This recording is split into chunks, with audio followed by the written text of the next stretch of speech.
this episode, we will take you on a little trip. We are going to Corleone. Do you know Corleone? Of course, many of you have seen the films The Godfather, Don Corleone. But this is the real stuff. It's not from the film, it's the real shit.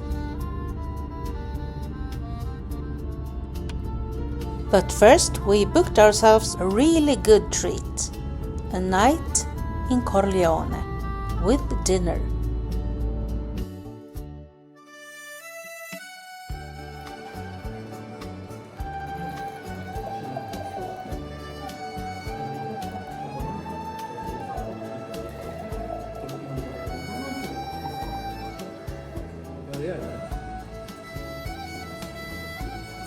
Jag har också bestämt mig för att vara tuffare på. Såg du vad jag gjorde nu? Jag bara tog en. Ja. Det är bättre än rött. It's kind of halloumi. Sí, Venedi plastica.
Il Bevaio.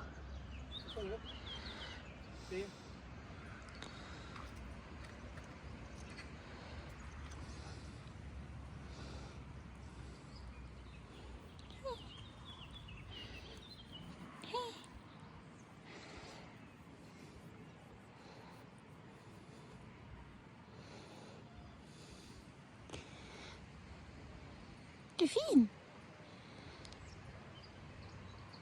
Är du fin? Ja.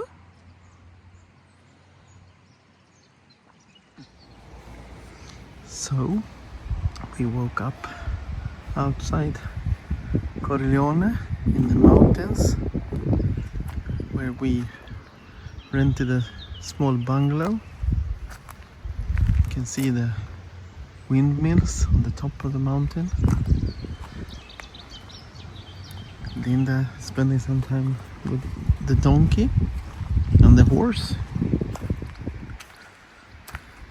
and I will be here because there is, as always, some loose dogs outside here, and I am still a little bit afraid of the dogs.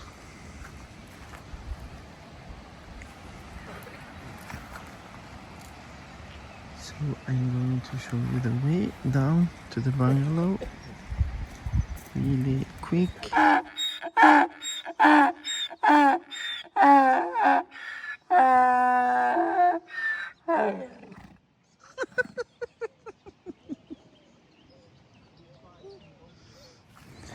So I'm going to show you the way down to the bungalows. We will post a comment down below if you are interested in going here. It's really beautiful.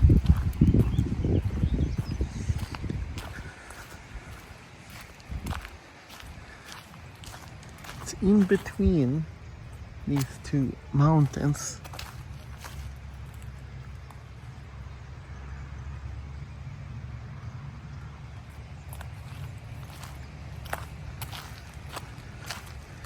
You have free parking, and here, down here, you can see the bungalows.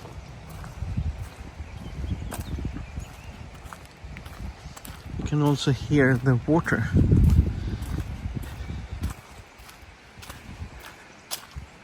So I don't know how many bungalows are there here, like 1, 2, 3, 4, 5, maybe 6, 7, 8, something like that. It's really nice. Now the sun is out. We are in number 5. So going to go down here. And here is the bungalow.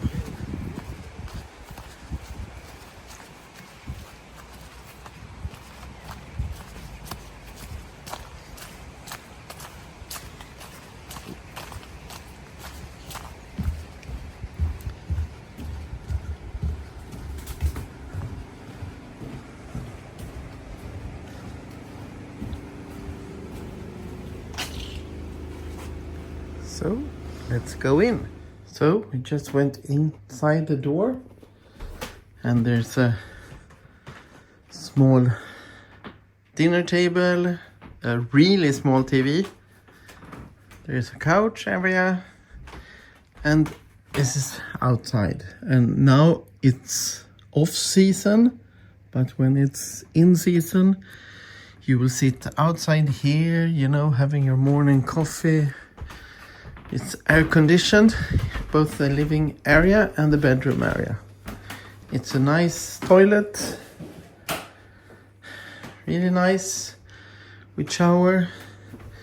You have a fridge, you can boil water, coffee, you have a microwave oven, and you have a bed. And if you put this up here, you can see outside from the bedroom where we came down. And if you zoom, you can see that someone is doing a movie up there. Far away up the hill. But we really enjoyed it here, so I will post the link to this place in the comments. We are not being discounted or staying here for free for any reasons. This is not a paid partnership in any way, but we just want to, you know, send you some tip on nice places to go to. And now we're going to hit the car and go to Corleone.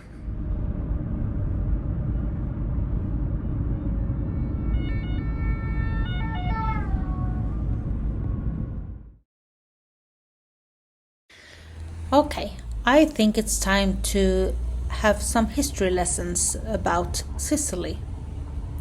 Sicily has been occupied by outside powers throughout its history because of its strategic position in the Mediterranean. The island has always been valuable both for war and trade. Over the past 2,000 years, Greeks, Romans, Arabs, Normans, Spaniards, and others have ruled Sicily. When Italy was unified in 1861 under Giuseppe Garibaldi, Sicily became a part of the new kingdom, not through free choice, but through force, as had happened many times before in the history. The Sicilian Mafia, or Cosa Nostra, became one of the most powerful criminal organizations in the world. It was built on control, fear, loyalty, and violence. The mafia was divided into different families that sometimes cooperated and sometimes fought one another. Cooperation was necessary for strength and expansion, while violence was used to maintain balance and power. Most mafia killings were not random attacks on ordinary people, but targeted murders of other mafiosis, state officials, and anyone seen as a threat. Corleone became one of the most infamous mafia strongholds. Marked by poverty, disappearances, and violence, the town gave rise to some of the mafia's most brutal leaders. After the Second World War, the Corleone faction grew stronger than the other families, leading to a strong and bloody mafia war. Under Totorina, the Corleone Mafia emerged victorious. Much of the modern image of the Sicilian Mafia comes from this period, when the organization used ruthless violence to defend its interests and eliminate its enemies. At the same time, the violence pushed the Italian state to fight back more seriously. Judges Giovanni Falcone and Paolo Borsellino became two of the most important figures in the struggle against the mafia. They dedicated their lives to exposing its networks and bringing its leaders to justice. Both of them were assassinated in 1992, but their deaths shocked Italy and strengthened the fight against organized crime. Stricter anti-Mafia laws were introduced, and many leading bosses were imprisoned. Over time, two of the Mafia culture's defining features also began to weaken: omertà, the code of silence, and the willingness of ordinary people to pay pizzo, protection money. Omertà had long been both a mafia value and a survival strategy for the public, but during the major mafia trials on the 1970s and 1980s, former members, known as pentiti, began to break the silence and testify against their former allies. At the same time, business owners started anti-pizzo movements, refusing to keep paying for protection. These changes helped weaken the mafia by breaking the myth that it was untouchable and invincible. The mafia still exists today, and the situation remains complex. It continues to cooperate with other criminal networks such as the Camorra in Naples and Campania and the 'Ndrangheta in Calabria. But today the Sicilian Mafia is generally more discreet and less openly violent than it has in the past. It is now less focused on traditional protection rackets and more involved in drug trafficking, corruption, political infiltration, and siphoning money from large public projects. The Mafia is weakened but not destroyed. Its story is deeply tied to Sicily's history, a land shaped by invasion, force, poverty, and the absence of stable power. Where the state failed, another system took its place, and that's how the Mafia became a state within the state. So now you know a little bit more about the Sicilian Mafia and the history behind it. If you are more interested in these things, there are a No Mafia Museum in Palermo, and I will put the link beneath in the comments and also in the descriptions. There is also a YouTube channel. I put the link in the description as well. We have to go back on the time about 1992. In this arch of time, there was in Palermo a mafia war. And then the Corleone's gang, the mafiosi, they go on that mafia war.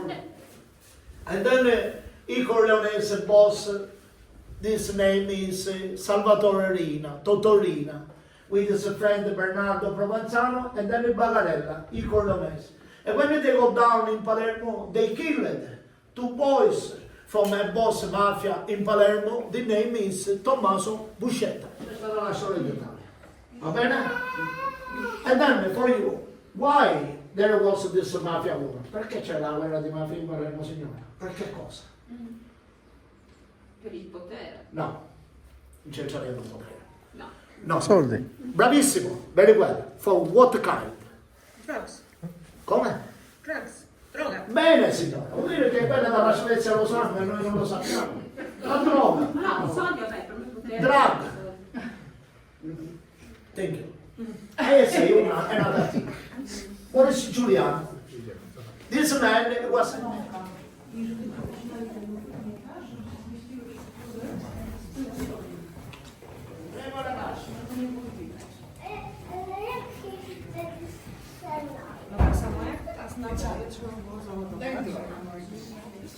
Dentro. Inside. Bicchiere poco ci vuole, dai. Inside.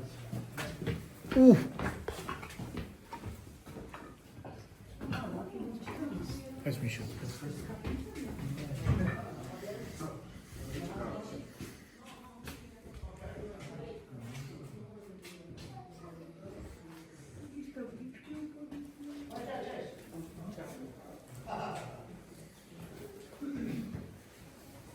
Bene ragazzi, now we talk about the boss, I Corleone's Mafia boss.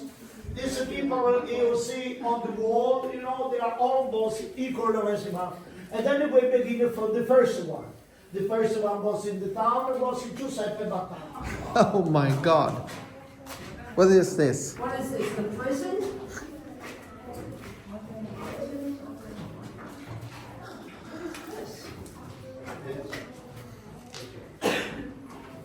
Bene ragazzi, this is not a torture house. This is, we make una scena. And now we put the stones, when they kill the Placido Rizzotto, break it down the mountain, and kill it with the stones. The hospital bed, then the doctor Navarro killed the young boy with the injection. This barrel means that John Morello killed a man, he cut, put inside the food, and send in the Hudson River, says him go sleeping with the fish. And then we have this barrel, you know, that I Corleone's Mafia put the mafiosi dead in the Hudson. Have a look, relaxing. It's a man inside, have a look.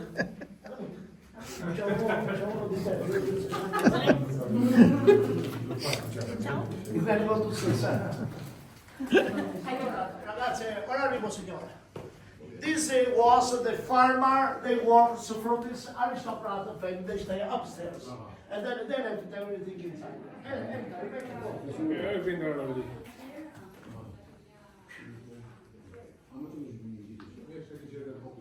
Högt i tak. This seems like a storage room. No? Or they lived here? Ja, bönderna som servade dem. They don't speak Swedish. So it seems really cold to live down here. It's like the staff for the mafia family that lived down here, the farmers or something that took care of food and animals. Sono questi ragazzi, sono pure polacchi? Sì. Polacco pure signore? Ok. Allora, bene ragazzi, here, this room here, you know, this is the style, is Arab style, you know, and then have a look here at the room with the arch, and then it is a famous. When they go out from here because happened, you know the story, you know, when you know the spirit from his son, they are there making so for the ghost, you know, and then they left everything inside, and then all the objects you see inside, they are very old, they left everything here, you know, and then you know, we have to all many objects, and we don't know right now what they are using. And now, how begin the mafia gang? The mafia gang on the first begin in this house, in this town. How begin? All about 8-10 people together. They sitting around the table like that. They push the finger, the blood out, and give us the end, and make us a blood pact, un patto di sangue. And then they say if somebody was outside from the gang, will be killed, or will be burned, viene bruciato. I have no light here. It's bruciato, burned like this picture from the Christian Catholic Church. This is the blood pact from the mafia. And then the mafiosi have the gun. This is a toy. And then the mafiosi cut the gun and make it short, put on the back, nobody knows everything, you know, just for looks, nothing. And here is where we will let you go. Thanks for watching. If you like this episode, make sure to subscribe, hit the like button and the notification bell. Ciao!